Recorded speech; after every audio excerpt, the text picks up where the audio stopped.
So,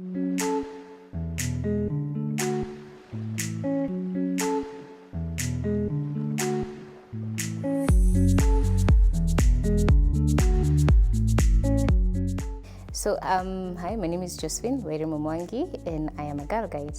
I've been a Girl Guide for the past 29 years, and I have gone through the various stages of guiding, from the youngest stage then, which was the brownie, to now currently where I am as a young woman in guiding what we call the young leaders. And I'm very passionate about the movement. I am very passionate about girls joining the movement. I feel like it was an advantage to me when I joined because it has heavily impacted on who I am today. Professionally, I'm a trained architect, and I also lecture at the Jomo Kenyatta University of Agriculture and Technology.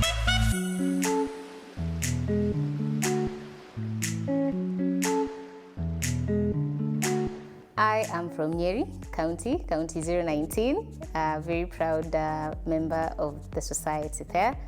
I was born in the 90s, when I was born in 1991, and I am the third born, the last born actually in a family of 3 girls. And growing up in Nyeri was quite interesting because when you look at where we are right now in the cultural context and where I came from, there are 2 different worlds, yeah? And getting to live in both, trying to maneuver in both is quite interesting. I remember back when I was, a young girl, I went to Temple Road Primary School. Later on, I joined Narumoro Girls Secondary School, both within Nyeri. And once I finished my secondary school, I joined Jomo Kenyatta. Now, growing up, guiding was not quite common, and I still remember it was in 1998. I was in standard 2, and a lady came to our school. You know where schools have transfers, yeah, of teachers, yeah. So this lady by the name Irene Mwangi came to our school, and she used to teach an upper level class, and we were in the lower primary. Then during clubs day, I remember she called out and said, well, I'm starting the Girl Guide movement. Previously, we just used to see band and scouting, but girl guiding was not quite popular within the school. But when this teacher came, she brought in this new cool club where everyone could join, and we were doing the stuff the scouts were doing even at a younger age, yeah? So I got really interested, but what really captivated me was what she used to teach us, yeah? It was not per se an extension of what we used to do in class, but the stories behind guiding, the stories about other women in other countries, girls actually doing remarkable things. So that really, I gravitated a lot towards that. And I can say it really helped ground me because I was what you call a wild child. I remember I am the last born, but I'm quite authoritative. I like ordering people around. Well, it's not ordering, let's say micromanaging. And my sisters they have stories from here on end as to how I've tried to control many aspects of their life, even starting a small business. I used to charge them per shoe that I wash. And anyway, it actually brought me to where I am because I like organizing things, yeah? I like, that micromanagement. I like things done in a systematic way, in a way that makes sense to me. And I think that actually pushed me towards my career choice because essentially architecture, yes, it's when you design spaces, but essentially you're also trying to come up with an organization. I like moving around spaces, trying to see how people move comfortably. So I think that has its origins back where I grew up, yeah? Now, we had so many friends growing up, as was the custom then, yeah? Typical day, school day, you wake up, you get dressed, you take your breakfast, you walk to school. Lunchtime, you quickly dash out, go home. I was lucky. We used to live near the school, yeah? So I could quickly dash home, watch something, take my lunch, then get back to school. And then jioni, my sisters were in school when I was still in school, so I used to wait for them so that we walk back home. So I would get extra time to play around, yeah? And during clubs day, it was even better because I'd get extra time when my sister is in the older classes doing tuition, yeah? So as guys could get more time to do the girl guiding aspect. And it really made me get quite interested in the movement, particularly the leadership, yeah? Because even then we were taught, or rather we were exposed to leadership, not just as a position, yeah? Not just as, this girl is the one in charge of you, but leadership as a practice, as how you organize yourself as an individual, how you organize your thoughts, how you act them out, how you reflect on what you've done, and now you move it even in school, you move it even when you're working with your friends, etc., etc. And those basics, the foundation that I learned even then, I've managed to adapt them to where I am today. So currently, I am the Assistant Chief Commissioner. I'm gunning for the Chief Commissioner position. And I've really enjoyed the process because I've gone from the ground up, yeah? From being a girl guide to leading within my patrol to leading within my county. We really started the Young Leaders actually branch of guiding within Nyeri. Previously it wasn't there. Again, with the help of this lady, Irene Mwangi, I can say she's a mentor in guiding, yeah, and we are still in communication, and she's still teaching and she's still guiding. That's what I love about guiding. Once you get hooked, you can't stop. Yeah.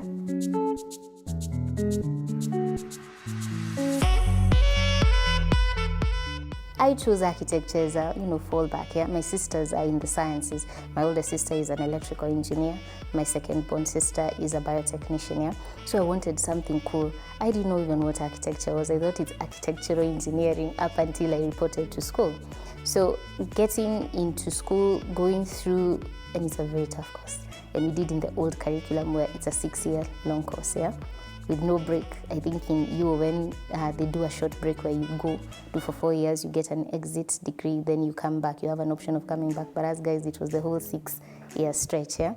So it was very tough because I remember I joined on 3rd May 2010. That was my first day on campus, yeah? And within the first 2 weeks, because normally when you get into campus, there's that period where you're allowed to interfaculty changes, yeah? I really, really wanted to go do engineering. I really, really wanted to be like my sister. But something changed because even then, I still remember going to the then head of department, who is now a very good friend and mentor. And I told him, well, I wrote a letter, I'd like to go to the engineering faculty and leave architecture faculty. And he was like, okay, have a seat. And he asked me, why do you want to go? And he even told the secretary, please bring us some tea. Being given tea as a very young girl in a very big office and in an institution where actually I was the only one. I don't know, common practice in colleges is when you join, you have a few members of your school, Alliance, Strath, Astarehe. So there are those big schools there, and they're in your class, there are small pockets of, groupings happening. But I was the only one from Nyeri, from Narumoro Girls, within the whole intake, not just in the faculty, but within the whole intake. So I felt a bit lonelier, and I didn't have, that, giggling that, oh, what are you doing? What is your course about? Oh, so I felt so stuck. And it was so hard. I remember the first assignment we were told to do was just draw lines. I've come home from Nyeri. I thought architectural engineering is, you're told this is how you do a wall, this is how you do a roof, this is how, you plan around spaces in and around, yeah? Only for me to go the first week, we were told draw lines. And I think we drew a total of 72 sheets, A2 sheets of lines, yeah? And it's just to make your hand-eye coordination better. But I didn't know it then. So I was done. I was tired. I was like, now it's this period of changing. I called my mom, I'm like, I'm going to change my course. She's like, if that's what you feel like you want to do, then do it, yeah? So long as you're true to yourself. So I do remember this one afternoon, now the then head of department here, he's called Architect Juma. He called me to his office. That's when he used to have office hours for students and student-related matters. And he asked me, okay, I received this letter, have a seat, tell me, why do you want to leave? I told him, because, well, I've always wanted to do engineering, and because, I don't understand what we are doing in the classroom, and, it's really hard, and I think in this other faculty I have better chances. He's like, He didn't tell me no. He just took my letter, he tore it, and told me, now go back to class, and I'll come later on. Whether it's 7 p.m., whether it's 8 p.m., I'll come to class and I'll see what you're doing. And true to his word, he came at around 6:30 and he saw what I was doing, and he told me, this is how you draw straighter lines. This is how you hold your pencil. These are the type of pencils you can get so that you're better at it. I did not understand. I thought it was a torture. I thought, okay, now what is this? But over time, I got used to it. Over time, I became resilient. Over time, the training of architects, which is quite unique because it's different from other courses. Other courses, you come in, you're told this is the formula, this is the theory, this is how it's done into practice. But architecture, you're essentially being taught how to think and think differently. So I'm still learning, I'm still learning, yeah, because every new day, every new culture, you find different ways people are appreciating their spaces, different ways people are trying to make unique of where they are, of how they dress, and even how they dress, how they think, their music, their food, their art really impacts on how they shape their spaces. So I thank Architect Juma for tearing that letter, and you couldn't cry. So I held my tears back. And when I got outside his office, I just collapsed. You cried. I washed my face, I went back to studio. Those are the classrooms we learn. And from then on, I've never looked back. I never regret that choice. Well, I never regret the choice that was made for me then. Yeah. So it's tough. But then again, I fall back to guiding, because guiding now was my escape. Whenever we'd have a very, very heavy week of learning, over the weekend, there were so many activities. I remember it was 2013 where we had WAGS. WAGS is the overall international body, a World Association of Girl Guides and Girl Scouts. And they had a leadership program, and they needed a few young leaders to just help with logistics, getting people from the airport, helping them move around, organizing the facility where they were having the conference. And the theme was Be the River. I still remember, I didn't attend some of those sessions. Of course, you could sit in a few and listen to some of the sessions on leadership, on how to be a global leader and all that. And I find that so soothing. Outside that, would have camps. So when, your studio has, I don't know if you've ever seen the memes of students of architecture and design, that their work is crumpled, it's destroyed, your work is torn, it's drawn all over. So when all that critique happened, at the end of the week, I'm very excited, because I'm like, I can't wait to go guide. I can't wait to go to school and just jump around with the kids, yeah? I can't wait to go and do some program around body esteem, around self-confidence, around leadership, around environment, around health, sexual reproduction. That was my escape. And guiding gave me that sort of school-life balance, which was quite critical for me to emerge victorious, if I may add, because I did finish successfully 6 years without repeating, and I got a first-class honors. Yeah.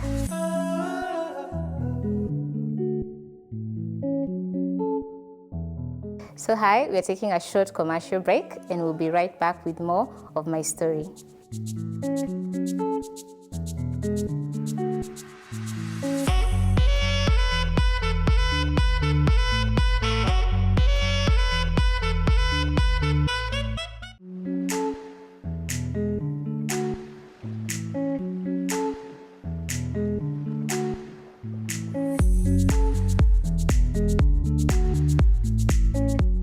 Right now, my passion is to be independent.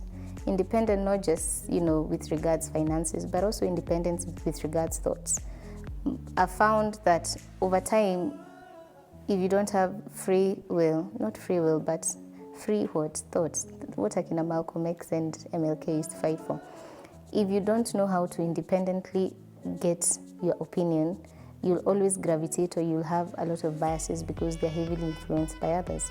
But personally, I think what I strive for is that independence, yeah?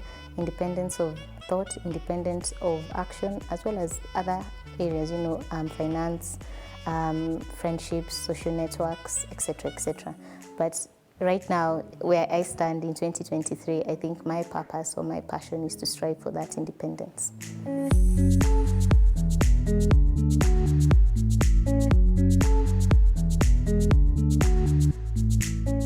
I think mentors are essential, yeah? Because as women, people tend to think that you are made to bear it all, that you're made to figure this thing called life out, yeah? Whether it's your professional or your personal. But a mentor is there to sort of give you guidance, the same way we have teachers in school, the same way I like likening mentors to early education teachers, yeah? Because those are the most gifted and they have the toughest work in society. How to take a young mind and nurture it, yeah? A mentor is a teacher of sorts, because they don't tell you do this, or rather they don't tell you think this, they don't tell you act this or choose this. A mentor sort of shows you the path to follow, yeah? Or rather the various options. Can you say various options? Or just a blueprint per se. And it's up to you to see whether that blueprint works for you or not. I, for once, have mentioned Irene. Irene showed me the blueprint, the guiding way. And how she articulated it, how she presented herself, how she even acted, even outside of the guiding in the classroom, yeah? You could tell this is somebody who actually puts into practice what she teaches or what she advocates for. because her kids were disciplined, her classroom had very good performances, yeah. And even when it came to guiding, when we went to camps, yeah, because we normally do competitions and camps, you could tell we are doing our best, not because it's us, but we're also trying to prove her right, yeah. We're also trying to make her proud. So for me, a mentor is quite important. And a mentor can be somebody you know, a mentor can be somebody you don't know. It could also be a celebrity or a public figure. A mentor can be what you feel that your purpose at that point in time aligns to. I have so many mentors. Well, close to home, I have my sisters. My sisters are the strongest women I've ever known. My sisters are formidable, yeah? That's the word, formidable, yeah? My older sister is not so loud per se, but she's very aggressive, very assertive. How she articulates her thoughts, how she puts into action her plans, it leaves me in awe all the time, yeah? Followed by my second born sister. She is the bravest and toughest person I know. Nothing faces her, nothing scares her. The biggest or the smallest, nothing faces her, yeah? And she has a strong will and an independence in thought. We may be having just a normal chat about, the economy, or why is the water not pumping right here, or why is the water not coming out right from the tap. And she'll give you a divergent thought that you never thought was possible, yeah? And those are my closest mentors. Then from there we have, my mom. My mom is also quite strong, Nyeri women, matriarchy and all. She's very strong but also very gentle. I still try to get that balance of being gracefully. I think the word is grace, yeah? And every day I ask myself, what would my mom do? Because she's really quick. She gets things done instant. I ask myself, how would Kezia, my oldest, react? How would Shogo respond? Those are the questions that propel me in life. When I'm getting tired, I'm like, is this the guiding way? Is this what Irene told us? Is this what I'm supposed to do? Am I being an example to somebody? Am I being an example to myself? Can I say, what would Josephine do? So that's how I see mentorship.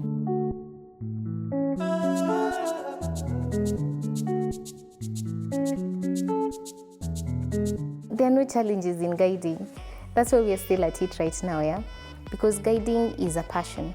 Guiding is where I come to when I have challenges. Is it like you create a different world where you can escape into and you can come have fun?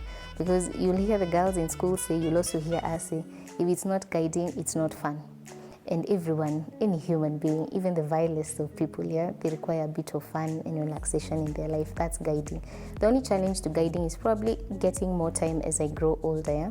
When I was in school, when I was in campus, I had a lot of free time. I could mentor, I could go to school. I really, really miss going to school to work with the girls, to run programs, to come for camps, etc., etc.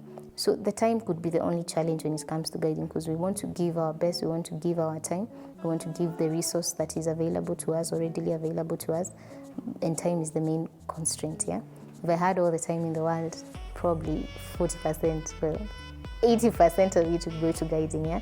Because guiding has made me into who I am, the leader I believe I am, the role model I am to my students, to my friends, to even my siblings, and also my young cousins, nieces, nephews. When it comes to architecture, well, it's tough. We're in Kenya and it's a pretty male-dominated profession. More often than not, you'll find yourself as the only woman in a meeting with men. But there's something I remember we were taught when we were back in school, first year, 2010, yeah? And we were told there is no female student of architecture, there is no male student of architecture, they are students of architecture. So that really puts our focus on get the job done. Don't just look at who you are or what gender you are. Get through the course, yeah? And I'm so happy to report that as when we graduated, yeah, I see really cool things that my fellow colleagues do. The only problem would be what society perceives, because we are still in a very patriarchal and in some instances some chauvinistic society, yeah? Where a client would opt to take a male architect over a female architect. Over time, I've learned that as you propel in life, things will not necessarily go the way you planned. As much as you put in the time, the effort, as much as you try to calculate every move, yeah? Actually, that's what I have unlearned, because I was very, very good, or rather, I really wanted to have everything under my control. But over time, and also what guiding has taught me, leadership, yeah? Be reflective, have a worldly mindset, yeah? Try as much as possible to think about the responsible action. What impact will your decision or action have, not just on that immediate item that needs your attention, but also in the larger frame or in the larger outlook. Yeah? So my challenge would be mainly the chauvinism, mainly people seeing you and first seeing a woman, which is not a bad thing, actually. If I'm a woman, that's a good thing, that's a plus. Yes, I believe that women are superior to men. But what we try to even preach in guiding is that men and women are equal, yeah? And equality doesn't mean we are the same per se. We both have some uniqueness to us, yeah? And that's what now I've come to appreciate, even in my professional world, that I cannot measure both of them on the same grade, yeah? There's some unique features that are unique to each gender, but also unique to each person. So that's how I manage to maneuver the various conflicts. When it comes to challenges like delivering on time, that one now I have to push myself. I have to create time. If it's guiding, I try as much as possible to either give my evenings or early mornings. I like early morning meetings where we start as early as 6:37 and we end at 9, because majority of us are volunteers. We also have our own professional duties as well as personal lives to get back to. So if I can get an early morning, especially when I'm fresh, that's when I give the attention to items that require my immediate action. Case in point, guiding. Nimeyeka hapo juu kwa roho. The one thing I wish I was told was to breathe. I felt that in the critical years, yeah, because currently I'm 31, turning 32 this year, I felt like there was a phase in my 20s where I could not breathe. I was just over, thinking, what's next? What happens if this doesn't go through? How can I counteract it? Yeah, I'd already come up with possible outcomes. It's like a probability tree, what we used to do back in high school. If this happens, how do I react? How do I react? In that whole sequence, I forgot to breathe and enjoy my 20s. Yeah, I forgot to do, this. Okay, I did some of them, but the things, yeah, the silly things you learn, the memories you make, I forgot a lot of that, yeah. But I found that it's never too late. You can still reinvent yourself even in your 30s, in your 40s, yeah. But now it requires an element of responsibility, and of course the fact that now you can't stay up all night doing something, yeah. But if you're passionate, I find myself just working out, or even enjoying a book, or even doing the work, or even just developing a program or something for the Girl Guides, yeah. So the one thing I wish somebody told me was just breathe. Everything will happen when it's supposed to happen, yeah. Always appreciate everything that happens. And I know it's something we've been told so much. Everything happens for a reason, but I've come to realize it's actually true. You get the promotion, you don't get the promotion. There's a reason behind it, yeah. You get the friends, you lose some friends. There's a reason behind it. There's a balance. We may not see it, we may not understand it when it happens, but there's something greater working in the background, yeah. But everything is for your own good.